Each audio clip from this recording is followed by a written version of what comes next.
first, because that takes a couple seconds longer. Mm-hmm.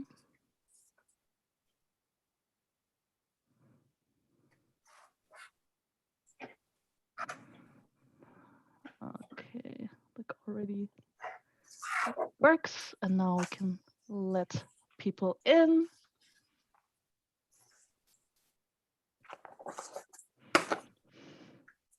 Good evening, everybody. Slowly trickling in. And it's a very international audience. Really happy about that, because they could enter their city where they are, and it's like all over Germany, but also the US. Cool. That's also a great thing that you can do if you are just in Tübingen. Also, people are coming in. We'll just wait a minute, and then we will start.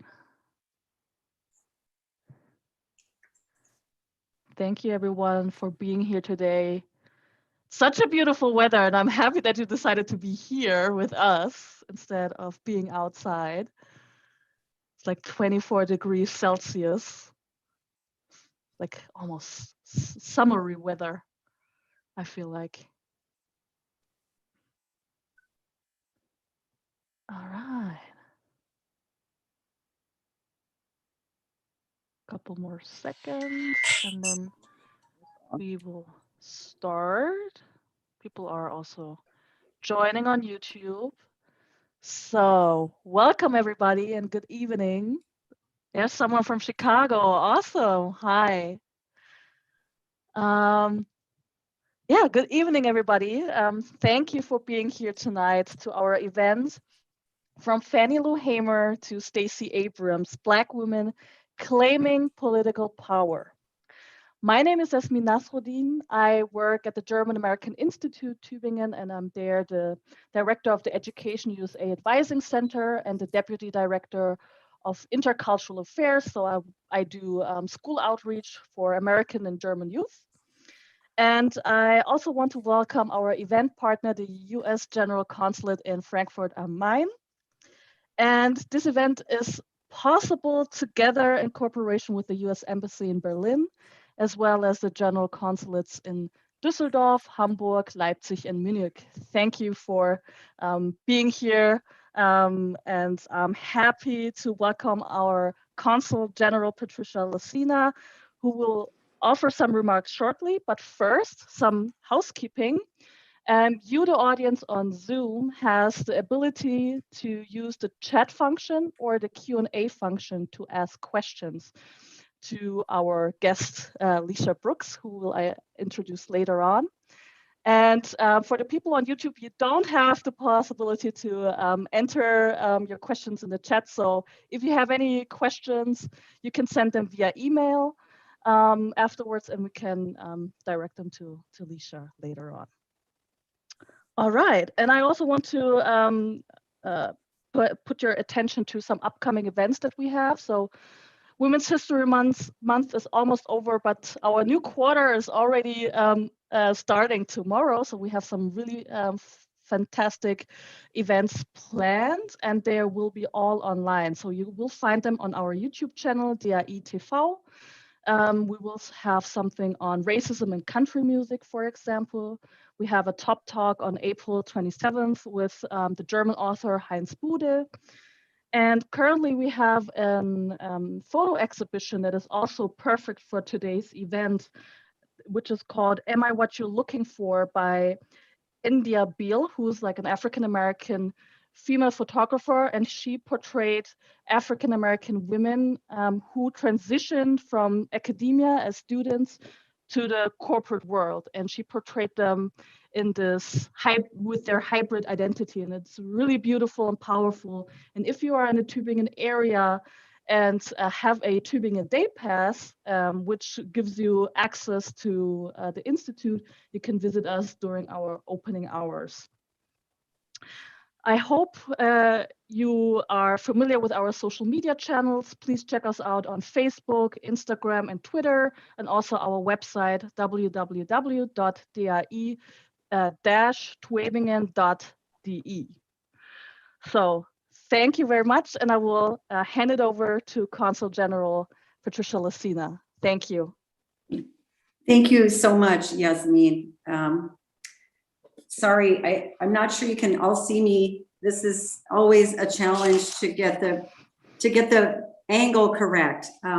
Anyway, thank you so much, Yasmin Nasruddin, for your kind introduction, and thank you to d.a.i. Tübingen for hosting this exciting event on behalf of U.S. Mission Germany and all 12 German American centers throughout Germany as part of Women's History Month. It's a great honor to join you here tonight, especially during this pandemic, which continues to challenge our resilience. The cultural programs developed by the German American Institutes keep us curious and connected. I'm just amazed by the sheer number and quality of programs these partners have managed to put together over the past year. I also want to thank Leisha Brooks for joining us today. Leisha, this is true. I found your words after the passing of John Lewis moving and inspiring. I got an email from the Southern Poverty Law Center that you had written, and they really influenced how I spoke about that sad day with my team here in Frankfurt. With tonight's discussion, we celebrate Women's History Month and the role of women in our society. I'm very excited that this evening focuses on important contributions of women of color, past and present, such as Fannie Lou Hamer and Stacey Abrams. I am where I am today because of the trailblazing women who came before me. I'm so proud my own family has a long history of strong women. My maternal grandmother was a teacher and was the first woman in Iowa County to obtain a driver's license. She had that license before she was granted her right to vote in 1920. Wow. She was 24 when the 19th Amendment was ratified. My great-grandmother, her mother, was a college graduate before that was widely accepted, and I hang her framed diploma from 1889 in my study wherever I go. My own mother was the first woman elected to our rural Iowa school board back in the 1970s. And let me tell you, the men did not like that. Just like me, I'm sure you viewers, whether you're women or men, joining this event tonight have a personal story of strong women in your lives that have shaped you and held you to the highest standards. We have come a long way since 1920. Today, 141 women of diverse backgrounds serve in Congress, the same august body that passed the 19th Amendment 101 years ago.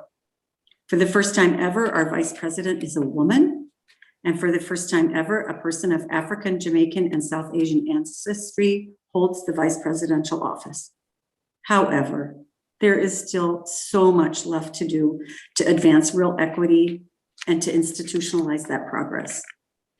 Having worked around the world, I know that diversity is the key to success in any team. President Biden affirmed this in his 2021 National Security Strategy when he said, "We must prioritize diversity, equity, inclusion, and accessibility as a national security imperative in order to ensure critical perspectives and talents are represented in the national security workforce." Foreign service leadership recognizes the reality of systemic barriers facing underrepresented groups in the United States and commits to concrete actions toward eliminating them. The workforce must embody the full diversity and interests of the American people in order to operate successfully. We must engage our allies, partners, and adversaries to promote diversity, equity, and inclusion efforts as a cornerstone of our shared values and policy with advocacy at all levels. Thank you so much for joining this exciting and important event. And now I'll hand the mic back over to Yasmin. Thank you so much. Thank you, Patricia, for those wonderful and powerful words that you shared with us today. I now want to introduce you to our guest, Leisha Brooks. LaTosha Brooks is the current Chief of Staff at the Southern Poverty Law Center in Montgomery, Alabama, an organization offering legal advice and specializing on civil rights, racial, and gender equality. She provides counsel to senior leadership, assists with strategic planning, and works with people from across the organization to ensure the SPLC's success, whether it is achieving long-term goals or maintaining effective daily operations. Before her current role, Brooks served as the SPLC's Chief Workplace Transformation Officer and the Outreach Director role. She also was the director of the SPLC's Civil Rights Memorial Center, an interpretive experience designed to provide visitors to the Civil Rights Memorial with a deeper understanding of the civil rights movement. During her time at the SPLC, Brooks has published multiple works on racism and diversity, held talks in and outside the US. For example, she was also in Freiburg, Germany, and appeared in public media. Thank you for being on our virtual stage today. I will now hand it over to our guest, LaTosha Brooks. Thank you so much. Am I muted? No. Oh, you can hear me. Thank you. Yes. Thank you, Yasmin, and thank you, Patricia. That was just lovely.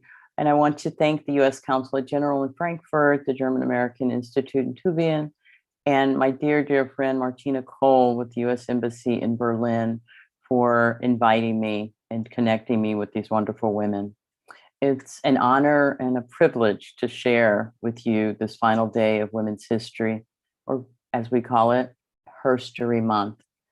I'm grateful to the organizers who have allowed me to share the stories of women that you may not have even ever heard about. And I'd like to note that many women in the US, Black and white, also know very little about these women. That is why, as we commemorate Women's History Month, I'm just honored to be able to share their stories with you. For a little bit of context, Women's History Month is observed in the US, the UK, and Australia during the month of March, and in October in Canada. It began with a single day, International Women's Day on March 8. International Women's Day has been observed in some manner since 1911. It was officially commemorated by the United Nations in 1975 and officially recognized by the UN in 1977. In the US, local groups began celebrating Women's History Week, and this movement became very popular very quickly. So people, primarily women, began lobbying for a more formal observance. It was in 1980 that President Jimmy Carter designated the first official National Women's History Week in the US. And then in 1987, the US Congress declared March as Women's History Month. I'm honored to talk to you today primarily about Fannie Lou Hamer. I don't know if it was mentioned, but you should know that I live in Montgomery, Alabama, just the deep South in the United States. I've been here for about 16 years. And Montgomery, Alabama is known to many as the birthplace of the Civil Rights Movement. So it was since I've moved here to Montgomery that I began to really delve into and develop a greater appreciation for the Civil Rights Movement and all of the sacrifices, oh, my cat, that were made during that time, including, as Patricia mentioned, the Honorable John Lewis. What I've noticed, though, in my time learning more about the Civil Rights Movement, and then even serving as director of the Civil Rights Memorial Center in Montgomery, the stories of women were not often told, and they're still not told enough. In fact, the Civil Rights Movement echoed the larger society and marginalized women and women's contributions to the movement in very tragic ways. But as I dig deeper, I know, as in most things, women were the backbone of this movement. Fannie Lou Hamer was born October 6, 1917, in a place called Montgomery County, Mississippi. It's a very, very small place in rural Mississippi. She was the 20th and last child of Lou, Ella, and James Townsend. They were sharecroppers. Sharecropping is a type of farming in which families rent small plots of land from a landowner in return for a portion of their crop to be given to the landowner at the end of each year. It's a renting type of situation. It may sound like an equitable system, but it wasn't. After the Civil War and the emancipation of Black people, formerly enslaved people were looking for jobs. And planters who had formerly depended upon the labor of enslaved people were looking for laborers.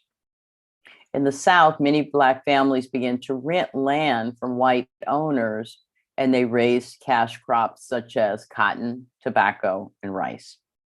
Some very unscrupulous landlords and merchants often kept the tenant farm families severely indebted, requiring the debt to be carried over into the next year and into the next year.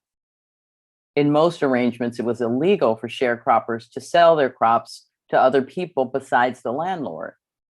And it prevented sharecroppers from moving if they were indebted in any way to the landlord.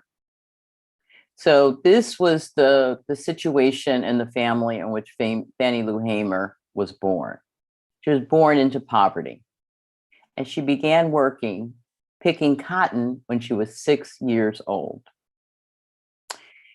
Formerly enslaved Black children often began working in the fields at age 10. Prior to that, they helped take care of their younger siblings. Though Miss Hamer had some formal education, that ended when she was 12 years old.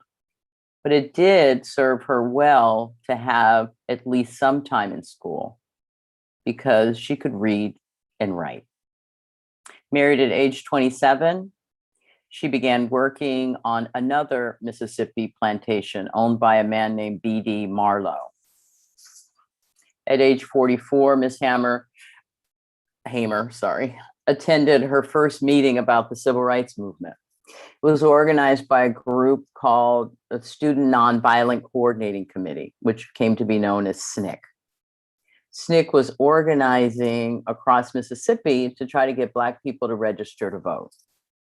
It was the first time that Fannie Lou heard that Black people could register to vote. It was revelatory for her. And it was all in from the very beginning. That summer, Fannie Lou Hamer led 17 volunteers to register to vote in her county. They went together on an old school bus. Everyone was afraid, including Fannie Lou. White men in trucks were following them, holding guns and threatening them. But then out of nowhere, Fannie Lou Hamer started singing. She had a beautiful, very powerful voice. She began to sing the song, "This Little Light of Mine." I don't know if you're familiar with it. I don't have the voice that she had, but it goes, "This little light of mine, I'm gonna let it shine." And she just stood there in fear and began singing and singing that song. It seemed to ease the group's fears, and they proceeded with trying to register to vote. As it ended up, the courthouse officials closed the office and said everyone had to go back home. They were harassed by police on their way home, but Hamer had registered. By the time, though, she got back home to the plantation, someone had already called her landlord to tell him that she had registered to vote. Mr. Marlowe met Ms. Hamer when she got back to the plantation and presented her with an ultimatum. Withdraw your registration or leave this place. She didn't really understand it. And she answered him in the best way she knew and tried to explain that she wasn't trying to do anything for him, but she was trying to register for herself. And he said, withdraw that registration or leave this place. So Fannie Lou and her family talked about it, and she decided to leave. She had to leave her husband and her 2 adopted daughters so that the family could continue to work the plantation and not become indebted to Mr. Marlowe. So she went to live temporarily with a family friend, but the white men and the community members who were upset with her for even trying to register to vote ended up coming back to her house and shot into that house 16 times because they thought she was there. So Fannie Lou Hamer ends up being sought out by SNCC organizers, the same Student Nonviolent Coordinating Committee that hosted the meeting that she went to and found out that Black people could register to vote. Bob Moses, who was one of the leaders, was sent to Mississippi specifically to find Miss Hamer. And when he did, she didn't hesitate. She didn't miss a beat. She left with him immediately and got to work organizing voter registration drives. She would later tell people, Black people, voting is your voice. You get to decide who represents you. Hamer was a woman of tremendous strength. That following year, she was still organizing and registering Black people to vote. And she and other SNCC organizers were returning home from a conference, and they were stopped in this little place called Winona, Mississippi. Some people wanted to get out. Do you need to use the restroom, or wanted to buy something to eat?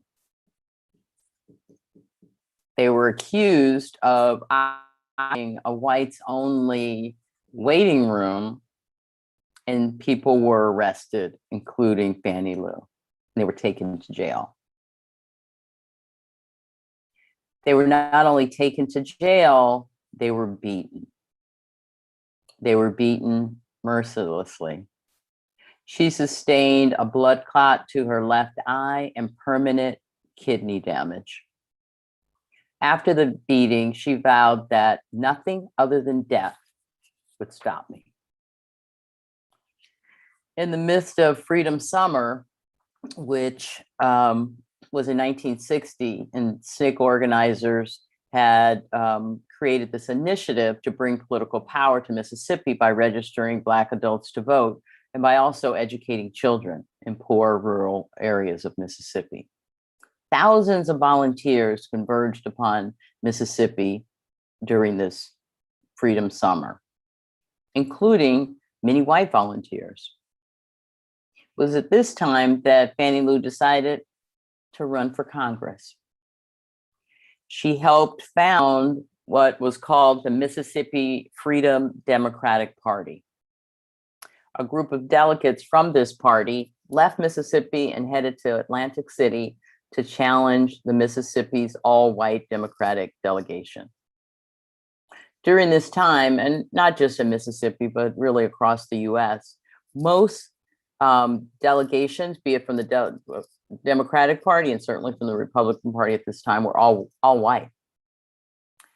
So the Mississippi Freedom Democratic Party was an racially integrated group of folks.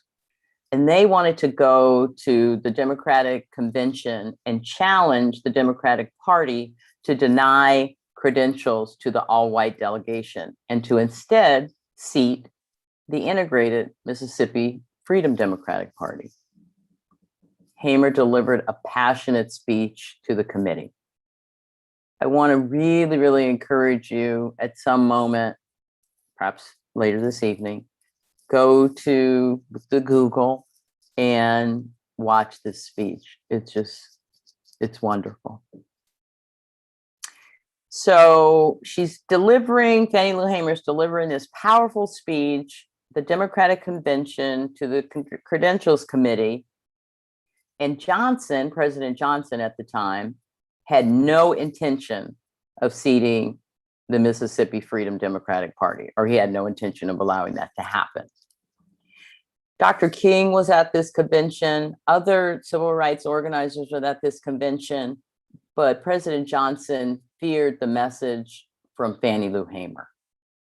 So much so that he called an impromptu press conference to draw away press attention from Ms. Hamer's speech. He had nothing to say, but he called a press conference, drew the cameras away from Ms. Hamer, so she was no longer broadcast live, and said something and finished before or by the time Ms. Hamer was finished with her speech. Well, the Credentials Committee ended up offering the Mississippi Freedom Democratic Party 2 at-large seats. Hamer said no. After the convention, which was deemed a success because they stood up for their rights, as Ms. Hamer saw it, Ms. Hamer went on a trip to Africa. She said that it was the first time she saw Black people running things, and she couldn't believe it. She was inspired to do even more. That very next year, Ms. Hamer went back to Washington, D.C. with 2 other Black women, Victoria Gray and Annie Devine, to oppose the seating of 5 Mississippi congressmen. And they were all men and they were all white.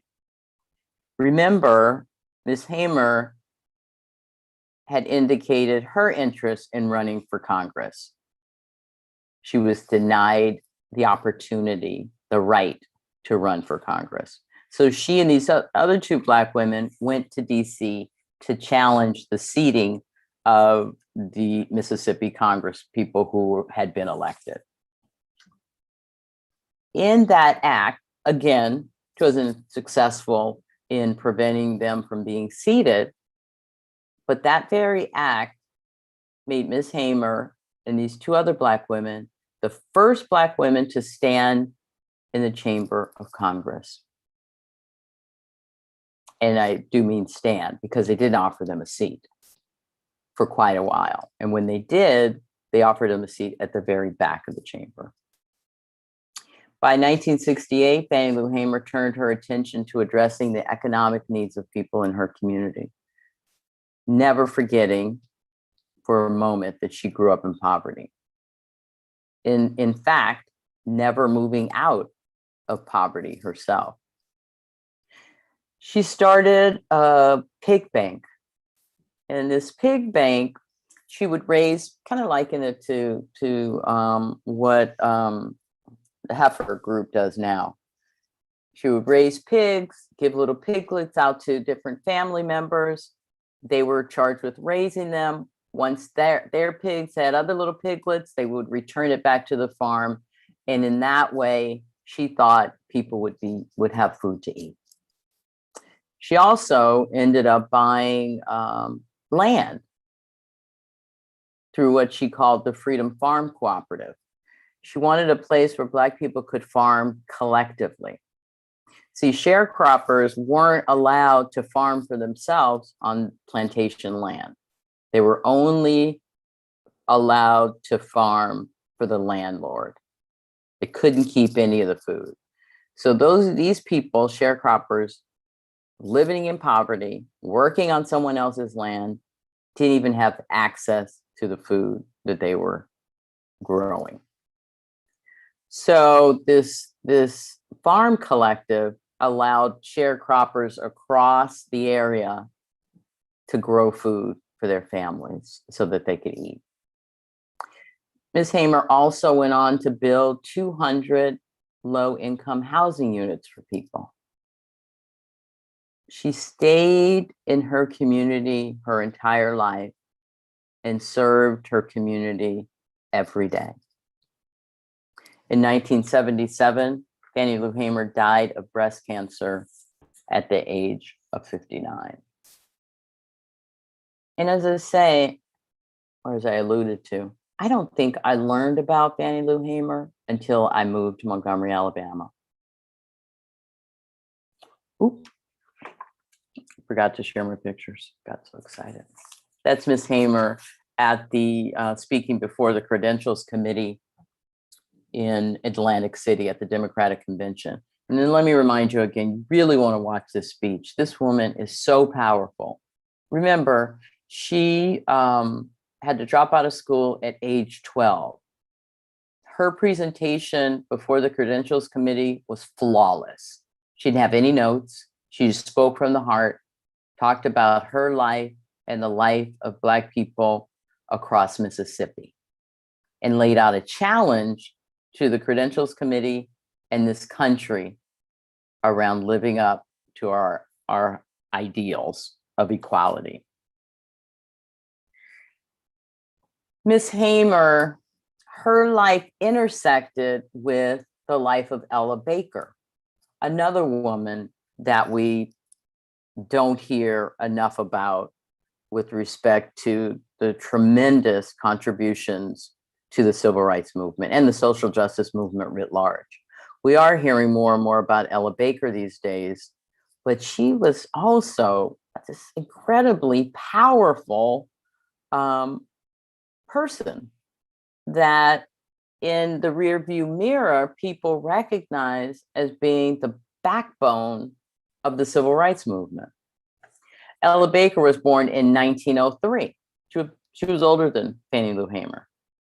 But the things that she did made it possible for Fannie Lou Hamer to do what Fannie Lou Hamer did. So she was born in 1903, grew up in North Carolina, and she grew up hearing stories from her grandmother, a formerly enslaved woman. Her grandmother would tell her stories about slave revolts, not about the subservient role of slaves, but about slave revolts. And though she had a much, much different background growing up and experience than Fannie Lou Hamer, their lifelong commitment to social justice is forever connected. Ms. Baker studied at Shaw University. That's a historically Black college in Raleigh, North Carolina. And after she graduated, she moved to New York City. And at that time, she arrived in New York. It was the height of the Harlem Renaissance. And she got to work immediately towards social justice. She became an activist with an organization called Young Negroes Cooperative League. The purpose of this organization was to develop Black economic power through collective planning. And this is a theme. Ella Baker was all about the collective. She never wanted to be seen as the leader of anything. She wanted to be seen as one of a collective, and she believed in collective leadership. In 1940, she went to work for the NAACP. And the NAACP, as you all know, is the oldest civil rights organization in the US. She first worked as a field secretary and then the director of branches, where she was responsible for growing the membership amongst branches across the country.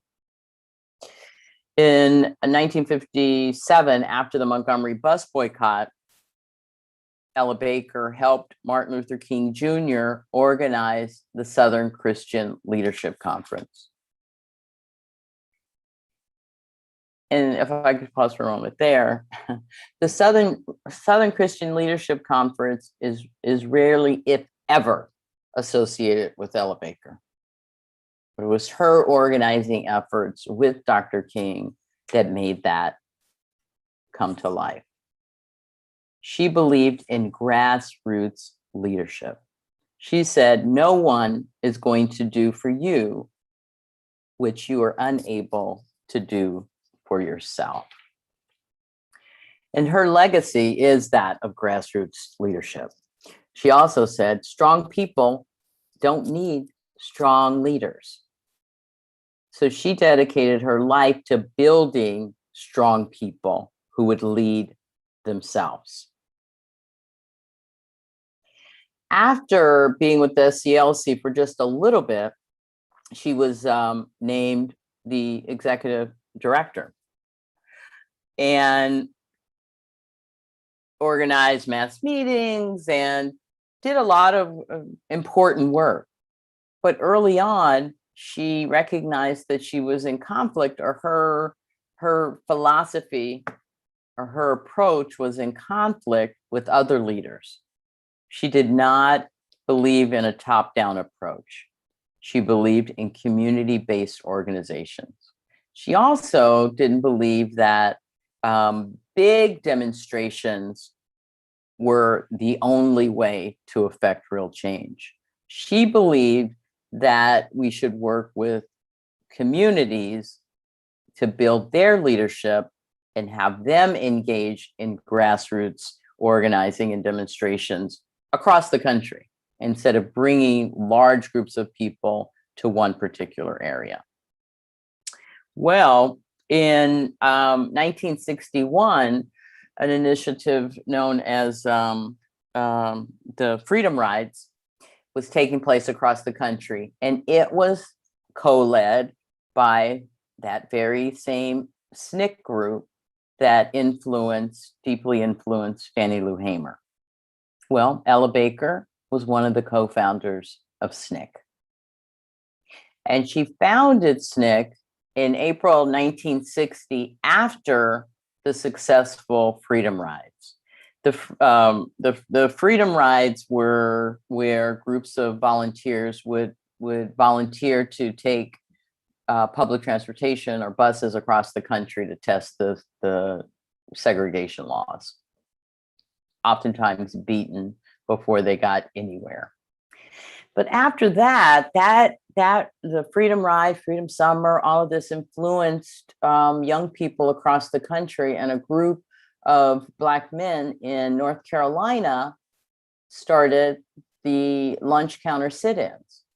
And after their success at the lunch counter sit-ins, Miss Baker organized a meeting with these leaders and talked to them about collective leadership, and talked to them about how they could continue the work that they were doing on their own.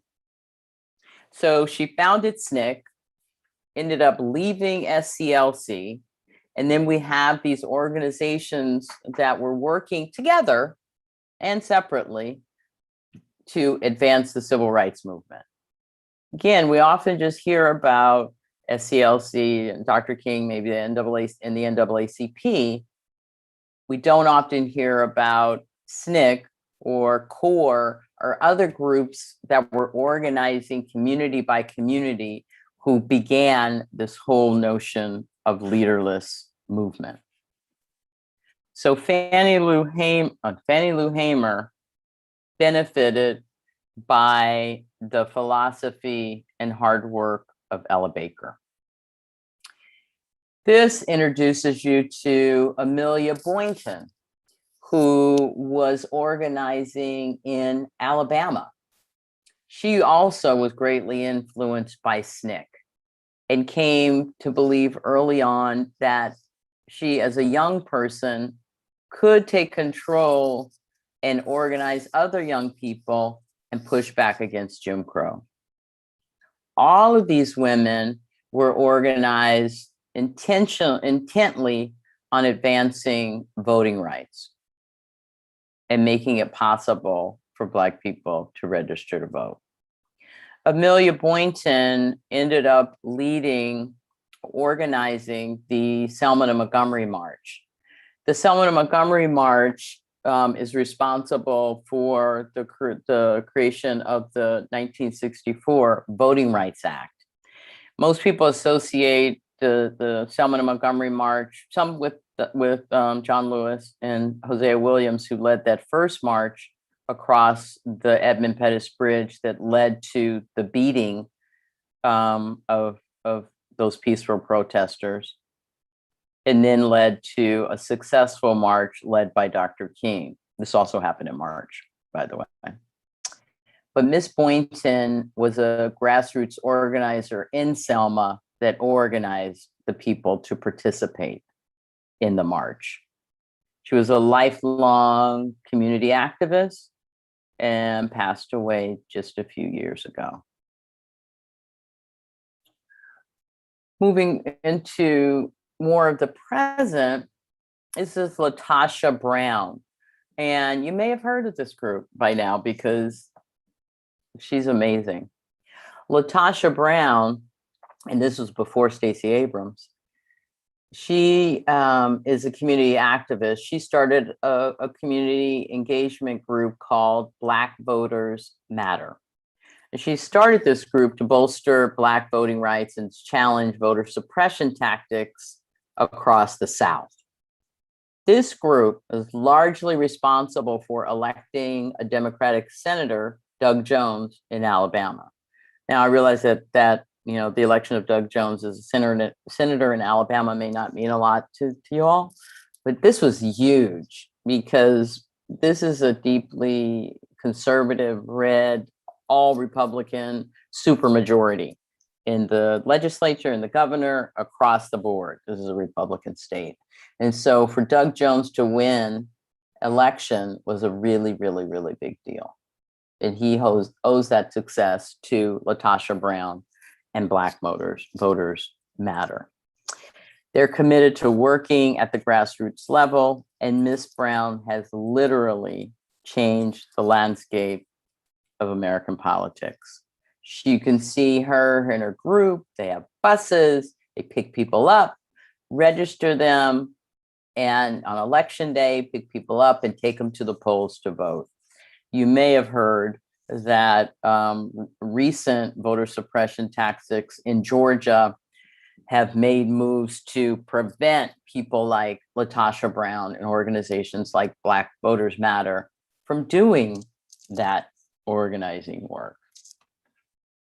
But, and also an aside, the Southern Poverty Law Center filed lawsuit yesterday against the state of Georgia and their new voter suppression laws. Then I want to introduce you to Aimee Allison, the founder of a group called She the People. It's a national network that aims to elevate the voice and power of women of color across the country. And she, Miss Allison, is a force to be reckoned with.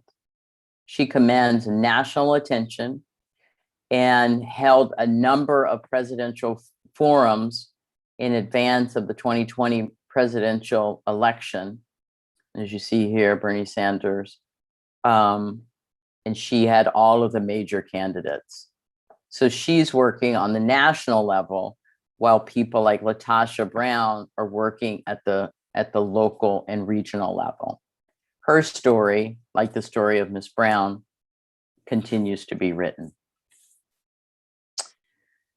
And then there's Miss Stacey Abrams, nominated now for Nobel Peace Prize. It's amazing. In 2018, Stacey Abrams became the first Black woman to receive a major party nomination for governor in any state. She was unsuccessful, and in that unsuccessful bid for governor, she galvanized even more support. She was unsuccessful because many believe that that election was actually a stolen election. Her opponent served as the Secretary of State at the time, Brian Kemp, who's now governor, and he engaged in brazen voter suppression tactics because he knew that Stacey Abrams had the support of the people. But Stacey Abrams didn't miss a beat. In the tradition of Fannie Lou Hamer, she went on to start her own organization called Fair Fight. And Fair Fight is an organization that educates voters and organizes them to participate at the local, state, and national level, and to participate and engage in elections at all levels. Many say, and I think this is certainly true, the recent presidential victory is because of Miss Abrams' tireless efforts. She turned out the vote, not only in Georgia, but she inspired people across the South. Her story is still being written, but it's such an incredible story, even at this chapter. Black women have always worked to shape American politics. They are one of the most powerful voting blocs in the US. Black women typically vote at higher rates than Black men and any other racial or ethnic group. I wanted to close with this image of Alicia Garza, one of the founders of Black Lives Matter movement. Just really speaks to the power, persistence, and resilience of Black women. It also, the whole Black Lives Matter movement really speaks to the connection that is made across generations with Black women. The work of Fannie Lou Hamer connects to the work of Ella Baker, connects to the work of LaTosha Brown, Aimee Allison, and Alicia Garza, Patrisse Cullors, and Opal Tometi, the founders of Black Lives Matter. Really consciously connects to the legacy of Ella Baker in terms of a leaderless movement, a powerful individuals. So the topic was Black women and political power. And as I kind of just prepared for this sharing today, I was reminded that we've always had political power, or fought for political power, Black women anyway. And we're not done yet. So I will end there. This is the memorial at the Southern Poverty Law Center. Some of the stories of the civil rights movement are mentioned there. Sadly, not the women that I've shared with you today. So thank you. Open to your questions. Thank you, Alicia. If you could end yes, perfect. The sharing. So this was so informative, and we already got some questions in. And the first one is, what kind of recent voter suppression tactics are being used? Well, they're really so many. Many of them are old. It's like it includes preventing people from registering to vote, requiring people to register in person, requiring people to have various forms of identification that many people don't have. It sounds like an easy thing to say, oh, well, everyone should have ID, and then it should be no problem for people to register to vote. Well, one, voter suppression tactics like this impact not only Black people, but poor people, people in rural communities, people without transportation, people with with health issues that prevent them from leaving. And we certainly saw a lot of this during the pandemic, where people risked their very lives to go register to vote because they weren't allowed to register by mail or register as absentee voters. In some some states across the US, like California, when I was in California, I never had to go register in person or even vote in person. But in places across the Deep South, you have to register in person, you have to vote in person, and they push back against absentee ballots. And so some of the newer tactics that were just introduced this week were to require even more documentation for people who register to register, what do you call it? For absentee ballots, requiring that their signatures be notarized, and they provide copies of different forms of identification. There's also pushback against organizations like Black Voters Matter, who help people. Now, some of these lines, I don't know if people have seen some of this news coverage that showed the lines that are hours long where people were standing in line to vote because there are not enough, voting locations. There are not enough voting machines. people who stand in line a long time during, heat. People provided them, organizations provided them with water and with food while they waited. They have just, in Georgia, the governor just signed a law preventing people from passing out water or food to people standing in line. They've also pushed back against early voting on Sundays, and they know that that's a big day for African Americans to vote, because oftentimes after church, they go in groups and vote together.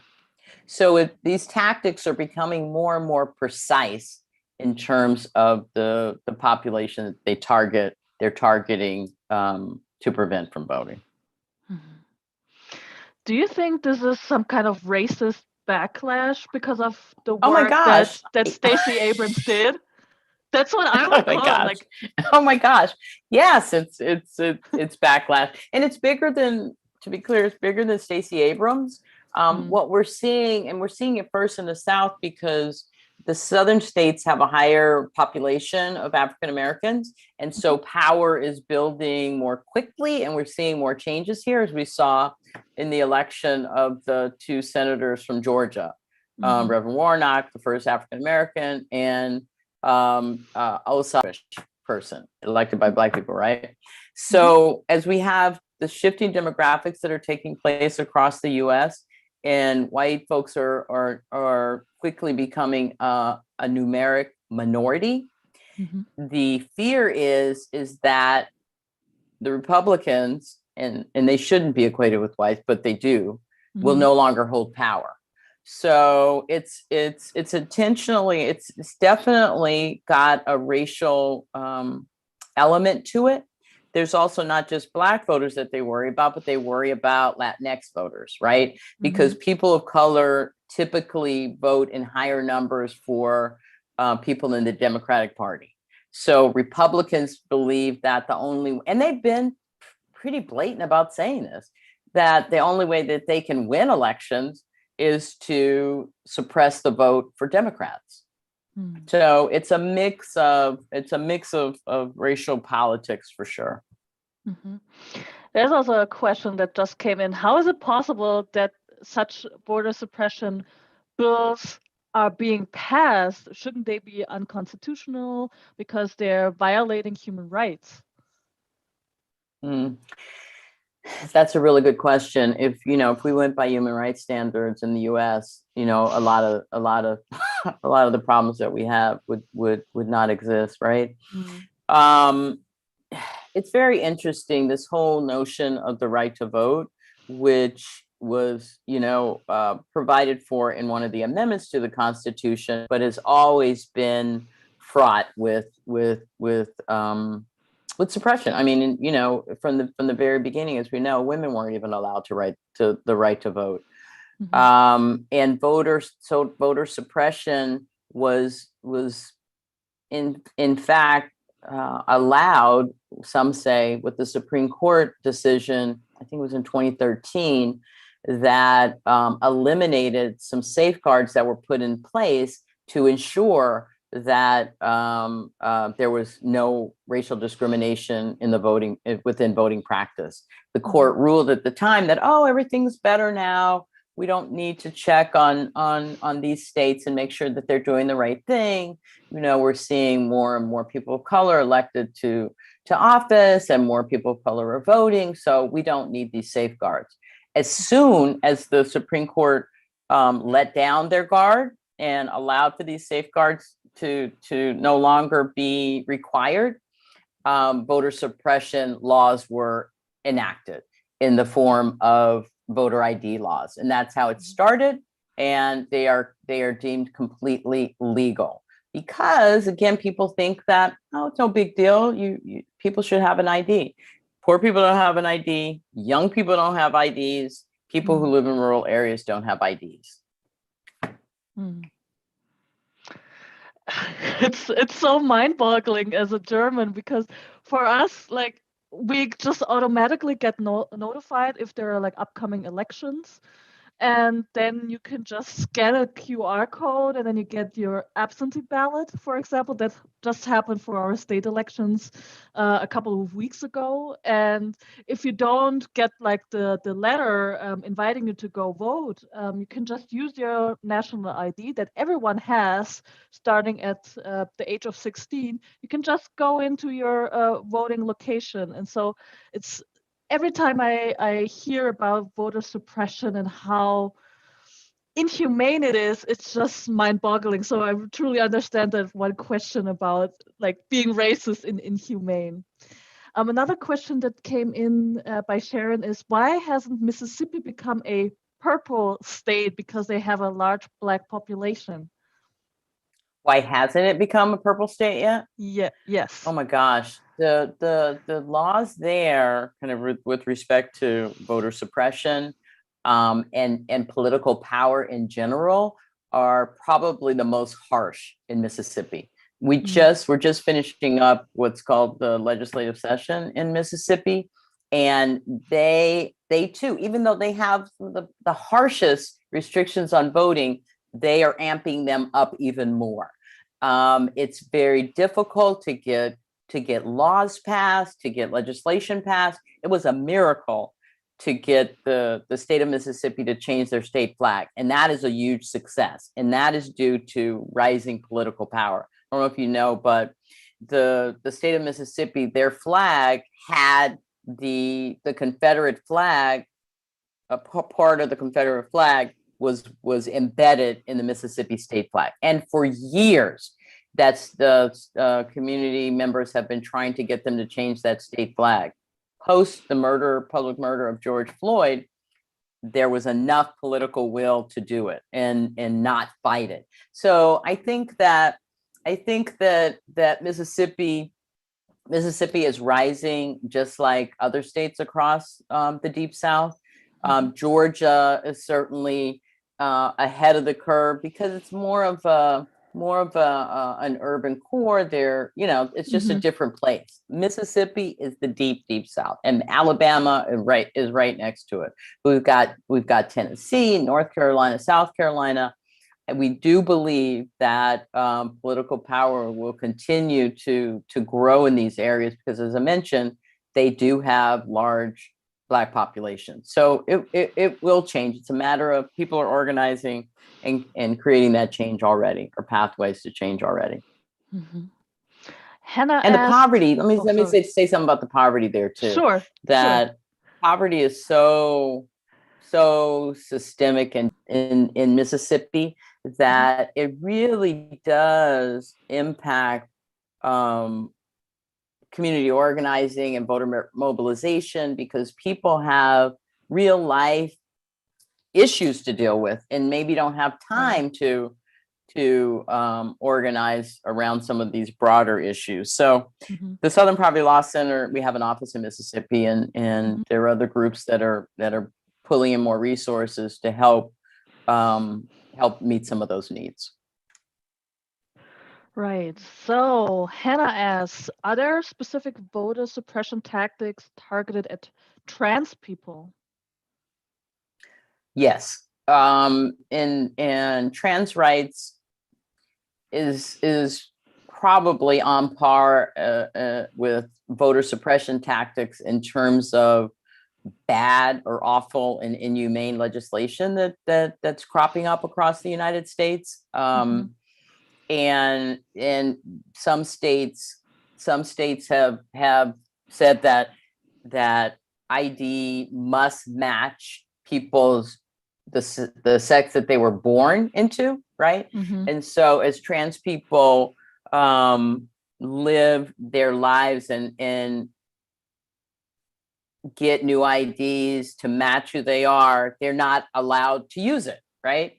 And some states won't even allow a trans person to change their gender on their ID. So yeah, we're fighting that. We're fighting all these kind of awful trans people, students, children can't participate in athletic programs. It's awful. Something just came out the other day about teachers requiring teachers to turn in the trans students or tell the parents of trans students if they think a student is trans. It's awful. It's awful. It is. Talk about inhumane. It's awful. And at the same time, we're finding more and more parents who are embracing their children and trying to help their children.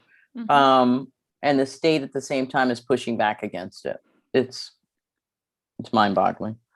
Yeah, it truly is. I just read yesterday that in Arkansas, there was a law passed that is truly hurting trans youth who are denied health care. That's right. If they want to get specific treatments, which is also, again, inhumane. So there's this intersection of being Black and being trans, which could be even worse. So that's right. Well, and just to mention that intersection, Black trans women are the target of the most hate crimes in the United States. So we know that too. Right. Yeah. Not allowed to live and targeted for death. It's awful. It is. The next question by Catherine is: Black women didn't really get the full right to vote.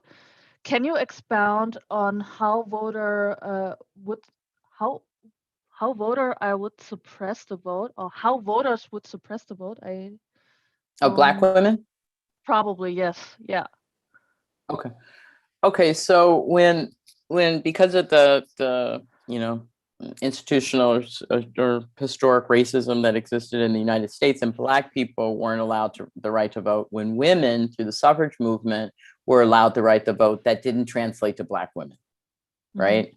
So it wasn't so much suppressing the vote of women, that it was suppressing the vote of Black women. Like I mentioned earlier, Fannie Lou Hamer didn't even know, that Black people could register to vote. And certainly women had the legal right to vote for some time, but it was completely clear that if you were Black, regardless, you couldn't vote.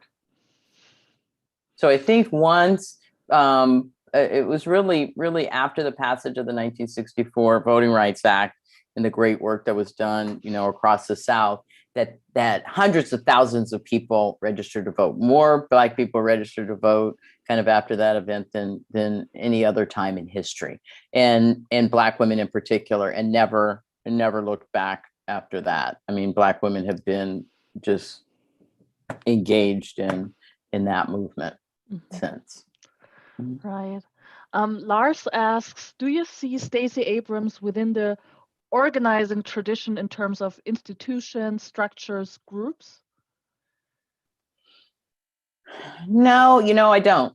I think that really the organizing tradition, if we could call it that, really goes back to the work of Ella Baker and the kind of, non-hierarchical, leaderless, community-based structure and community leaders.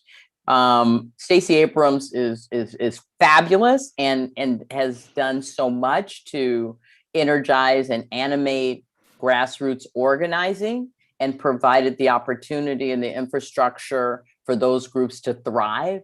Her organization, Fair Fight, as an example, was like a hub during the 2020 presidential campaign, and allowed for smaller grassroots organizations to connect with and receive the information and resources. So she provided the infrastructure and oftentimes the support, financial support that came into her organization, and made it possible for those resources, monetary and otherwise, to make their way to the grassroots level. But her organization, now I wouldn't say it's grassroots, it's national and it's powerful. And it shows that we need kind of to be operating on various different levels. Now, LaTosha Brown is the example of grassroots organizing. I'm sorry. Right. Yeah. I've read about her, and she's like doing amazing work. So yeah. So powerful. Eva asks, which coalitions might help improve the situation for Black women? Or everyone, basically. Well, I think that the ones that we mentioned, I mean, there are so many, and I guess I really want to, honor the grassroots tradition, even in terms of Black Lives Matters. Like, we often associate Black Lives Matters with the founders, and they live in 3 different areas, and they're Black Lives Matters groups, local groups in most communities. So there are groups and coalitions that exist to advance the civil and human rights of Black people, Black women, interconnected identities everywhere. And so I think that people need to look for those groups that exist within their community, as opposed to looking for a larger convener. If you're not able to find it, I mean, like, go to the larger group and ask them, like, who's doing work in my local community, because that's where the change needs to happen first. Right. Yeah. Raka asks, is there pressure from abroad likely to have an influence on Georgia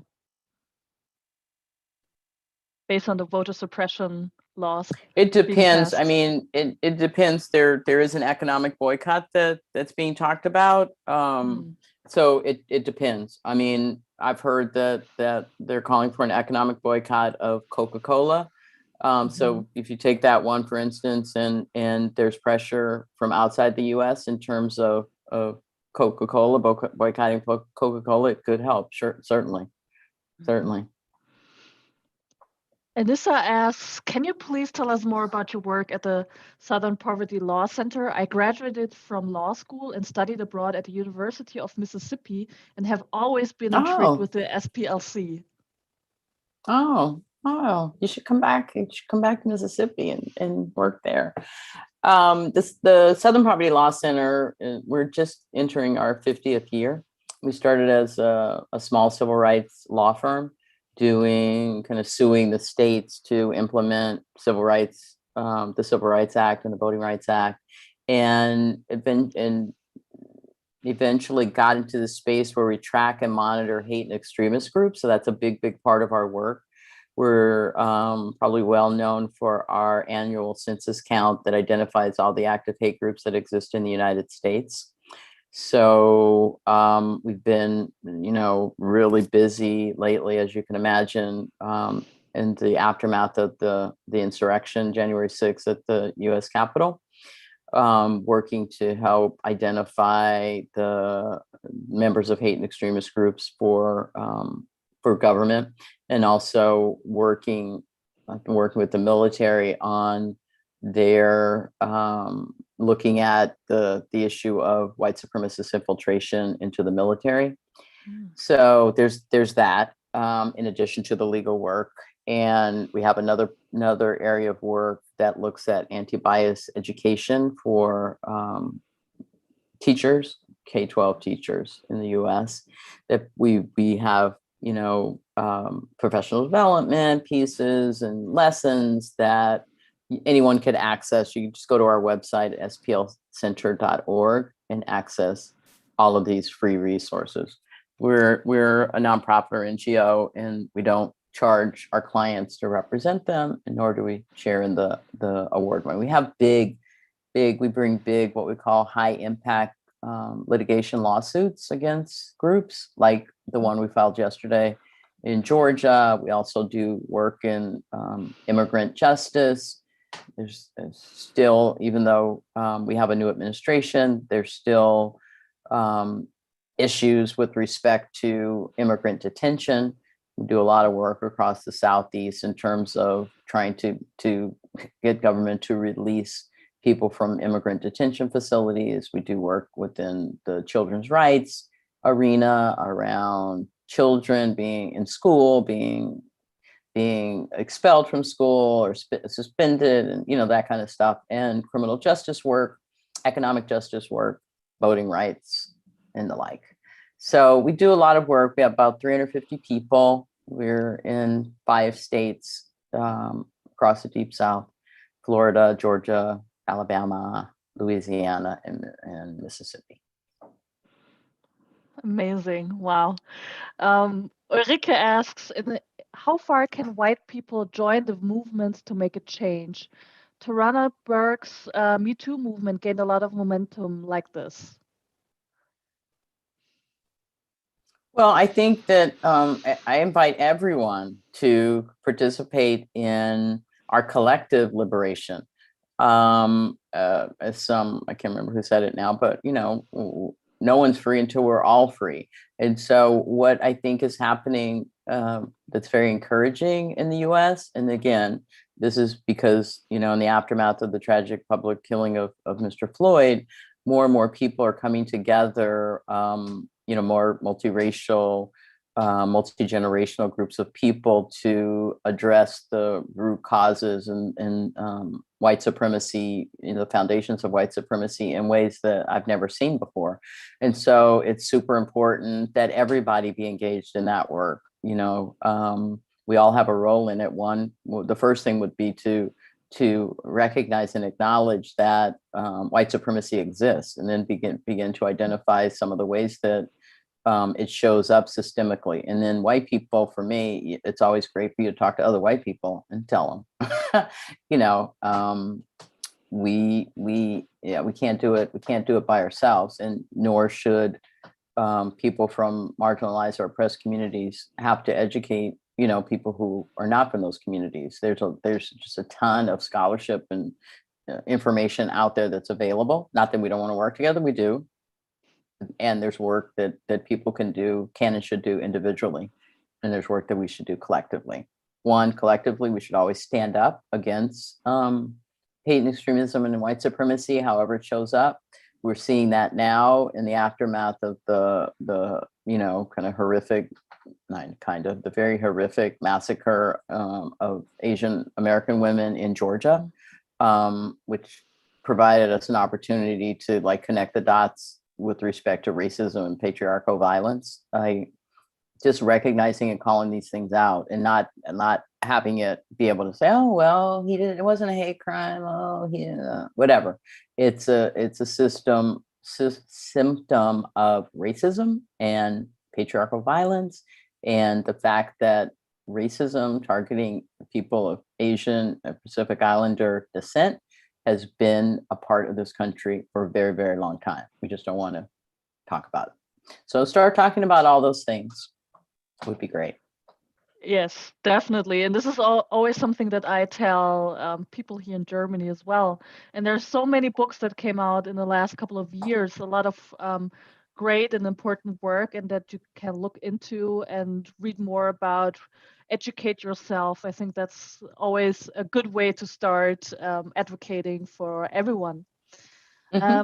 There's another question by Eva. Are there any indigenous groups that work with SPLC too? No, and I've always felt guilty about that.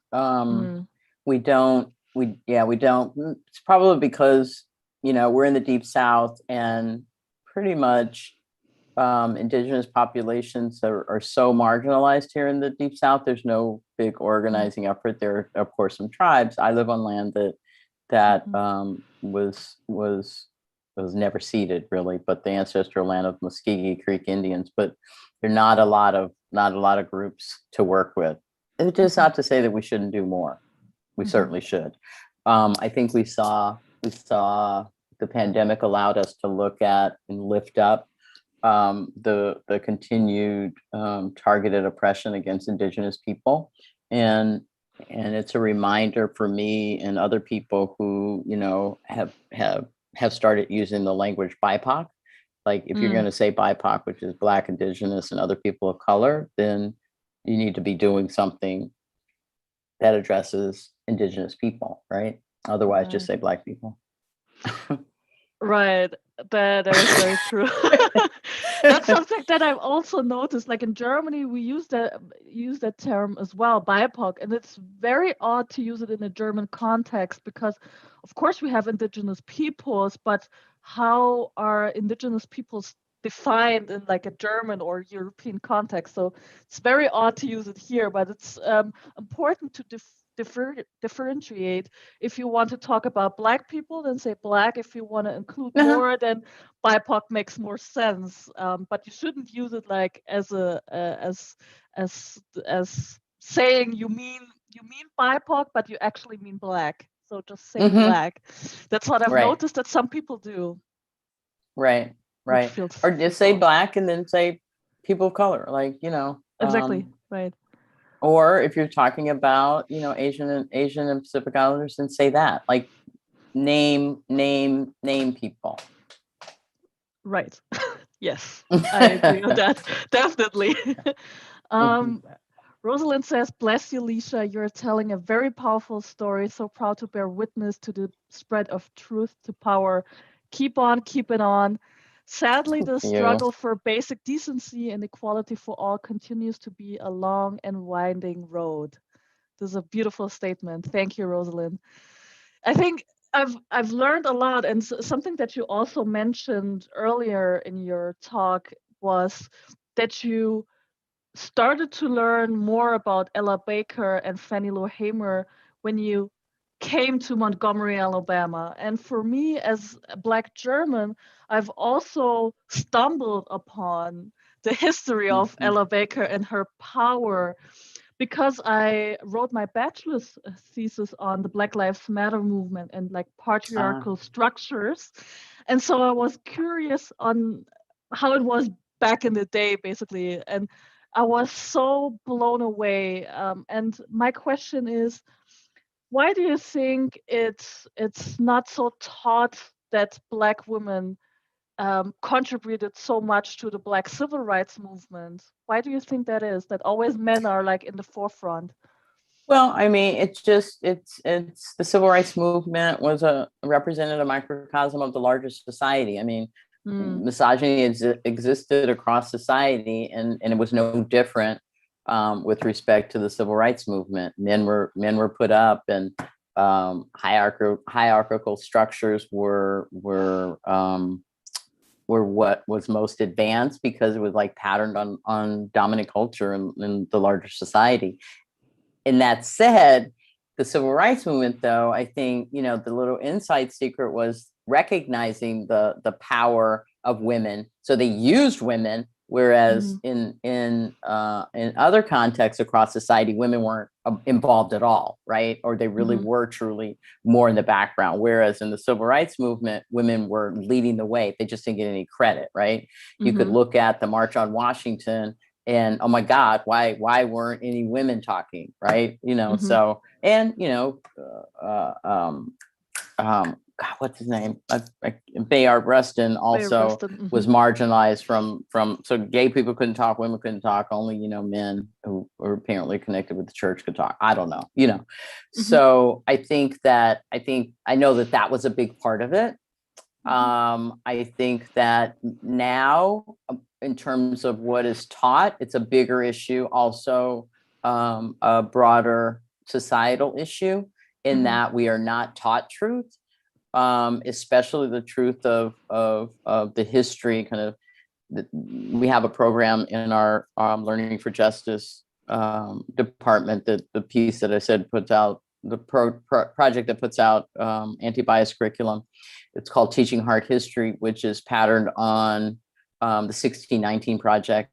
And you remember like what, and we're still living with the pushback on that. Like when things are published and made available that speak about the true history of the United States, there's a big pushback around talking about it. We are so enamored and attached to our romanticized notion of American exceptionalism, and that we are the ones or whatever, that we don't want the truth taught there. And there's a tremendous like textbook lobby in the United States that prevents these stories from being a part of the pedagogy. There's been a pushback for the last, I don't know, a couple of decades against, this ethnic studies, writ large, but it really became part of the public conversation after 1619 and Trump's pushback against that. And then he was able to, now it like reinvigorated more conservative school places and school districts who are now saying this is also part of really bad legislation that's coming out, prohibiting, the teaching of true history because they say it's divisive. Well, as Brian Stevenson with the Equal Justice Initiative will tell you that, we cannot be our best selves until we begin to reckon with our past in honest ways. So another part of the work that I'm doing with the Southern Poverty Law Center is looking at the Confederate symbols that are proliferated across the U.S. and really working with communities to take these down, these monuments and memorials to Confederate leaders. And we're making some movement on that too. So we just have to keep trying to get in where you can get in. It also speaks to the importance of people participating and being engaged at the local level so that they can have some impact on what happens in their schools. 100%. I will sign your complete statement. I'm like blown away because this is stuff that I also think here for Germany. So there's like a lot of parallels. It's a little bit different, of course, because we don't have the history of enslaved people here, but we have our colonial past, our colonial history, and Germany is not really reckoned with that. And we need more anti-racist education. Our textbooks need to reflect that. There's all that kind of stuff that's going on here as well. And it's now slowly coming to the surface, like discourses, people who work on that on a local level. So it's amazing to hear what you're doing in the Deep South in the US. Maybe one more final question that I have, and this is something for everyone to also think about it after our talk tonight. What can be done to empower Black women and young Black girls, especially to go into politics or claim political power? Show them that it was done. Tell them the stories about the women, the Black women who have done it. There are so many wonderful stories of courageous Black women. Really since the beginning of time. I didn't know that Fannie Lou Hamer had run for Congress. Oh my God, really? She tried to run for Congress. She was from Mississippi. She dropped out of school when she was 12 years old. The first story I think I heard about Black women running for public office was Shirley Chisholm, which is another amazing story, right? So we have, and then you have Stacey Abrams today. So you have, and you have, we have some great role models right now. The Congresswoman Presley from Massachusetts, who I happen to just love. I love her too. There's so many. Maxine Waters in California, Barbara Lee. There's so many amazing examples. And we don't have to start with the really amazing. We could start with the local, right? So that people can feel like it's attainable, that you can do it. So I think for Black women, for people in general, you just need to and young people, show them that it's possible, that it's possible, and give them some sense that there's some support for them, whatever it is that they want to do or whatever it is they want to be. That's a great way to end it. And I want to give Sarah Foster, who just put in a nice comment, and also it ties in with the last question. First of all, thank you both of you very much for the presentation and the insights. It is very much appreciated. Do you look to the future with confidence? I do. I do. Me do too. I do. Yeah, I do too. I'm very confident. And I think you really need to have this optimism, and there are changes coming, and I'm really hopeful for the future. So this is a great way to end this evening. So thank you everyone, to the audience on Zoom and YouTube, for joining us tonight and in the afternoon for some who are in the United States. Thank you to the General Consulate in Frankfurt. Thank you to Patricia Lessina once again. Thank you to the other general consulates in Germany, as well as the US Embassy. Thank you to my colleagues at the German-American Institute Tübingen, and I wish you a wonderful evening. Please stay safe, and I hope to see you soon in another